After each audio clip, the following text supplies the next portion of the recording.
Which Jim Beasley gives a full eagle. P-51D Mustang. Fastest airplane in that for 60 years old. Back at the start of World War II, England came to the United States and hey, we need an airplane to help replace our Spitfire in a hurricane. They went to North America and said, we can build the airplane for you. England said, fine, do it, but we want it in 120 days. The P-51 Mustang went from a drawing board to a flying prototype in less than 120 days. It takes 120 days now to appoint a committee to think about building something like this. The airplane was actually built in 113 days. It sat around waiting for an engine. They built an Allison engine in front of the airplane, a little less horsepower than a Rolls-Royce engine. The Allison engine was great performance at low altitude, but at high altitude didn't quite perform well enough. So they managed to shoehorn in that Rolls-Royce Merlin engine in front of that airplane, that 12-cylinder V12 liquid-cooled crank in excess of 1,600 horsepower with a supercharger on board, and made it the all-time ultimate fighter of World War II. General Goering of the German Air Force Luftwaffe said, when he saw the Mustangs flying high cover with the B-17s over Germany, he knew they had lost the war. This liquid-cooled P-51 V12 Rolls-Royce Merlin engine. Look at the bottoms of the airplane. Again, bank around towards the jet. Very cheap. Look at the weight stripes on the airplane. Nice flags. Blue, white, blue, black on the airplane. The D-Day Normandy invasion back June 6, 1945. 43, excuse me. That 14-foot diameter propellant pulling that beautiful airplane through the air. The first plane ever done using live airplane wing and very thin airfoil on the wing of this aircraft. Jim Beasley works the airplane around and gets to Westchester, Pennsylvania, flies this beautiful airplane. He and his father both have a Mustang. It's free and easy, or friends say they call it. Graphically, it says free and easy. This is the Bald Eagle Mustang that they fly. Now, folks, this airplane, over 60 years of aviation air design for us right now. The airplane can do it over 8 hours in the air, run board fuel. It has belly drop tank. Extended that range, so they could fly with another journey, escorting our B-17 to drop the bombs on Germany. Jay pulls up to the top, hanging by the seatbelts right now, looking up to see down the beautiful P-51. Pulls nose right down through, holds that 35-degree down line, rolls the airplane back to the upright.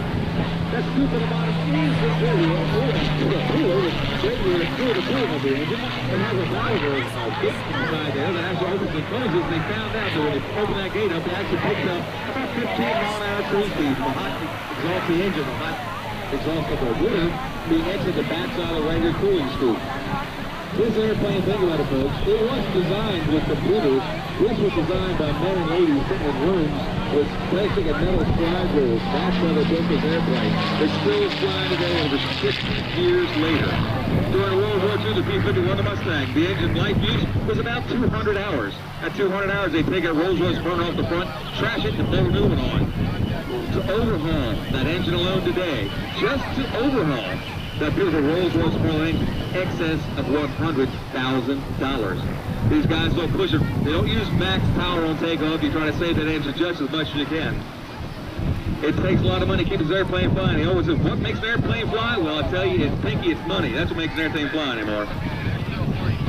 Jim maintains his beautiful P-51 Bald Eagle Mustang to the tip top to let him fly these air show for us and demonstrate what the P-51 was capable of.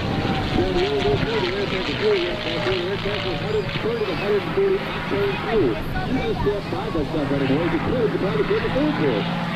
Aviation fuel today is running around $3 a gallon. You take that 1,600 horsepower engine, he's burning about 80 gallons an hour in cruise. Do the math right now. You know what it costs to operate that airplane. Then go ahead and try and find a insurance company on the shore 60-year-old World War II fighter aircraft. Now, Jim himself used to fly with a group called the Six of Diamonds. It has a T6. He flew as the lead position with the Six of Diamonds for a while. The T6 Texan, one of the training aircraft. The T stood for training. The P of the P-51 stands for pursuit aircraft. It was a high-cover aircraft during World War II to guard our B-17s and our B-24s during the raids over Germany.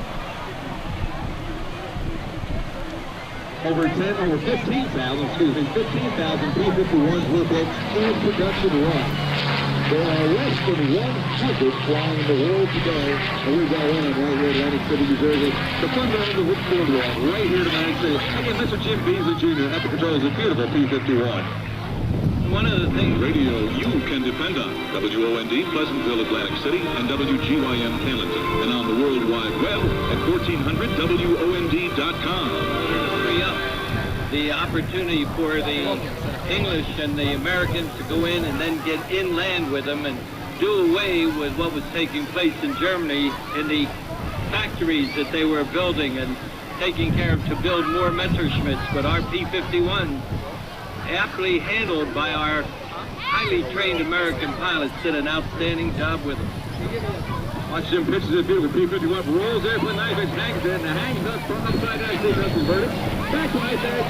He's going to take the open airplane that's going to go to ground. So it's a good power for under. Stopping that airplane, 82 pounds, while rolling at one time. 1,362 roll with 8 stops. There's nothing in front of Jim Beasley that said, hey, stop it here, Jim. That comes those years and hours of practice.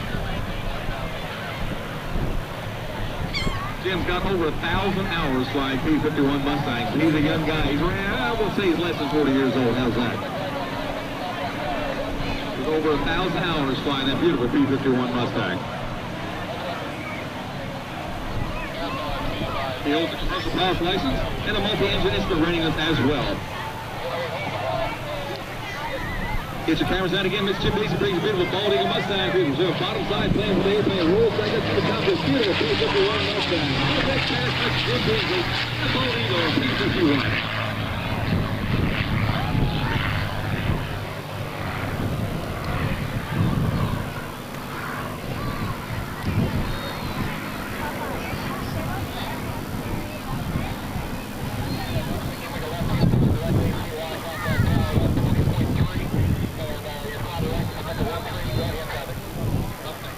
I think it's over. Hey, folks, it ain't over yet.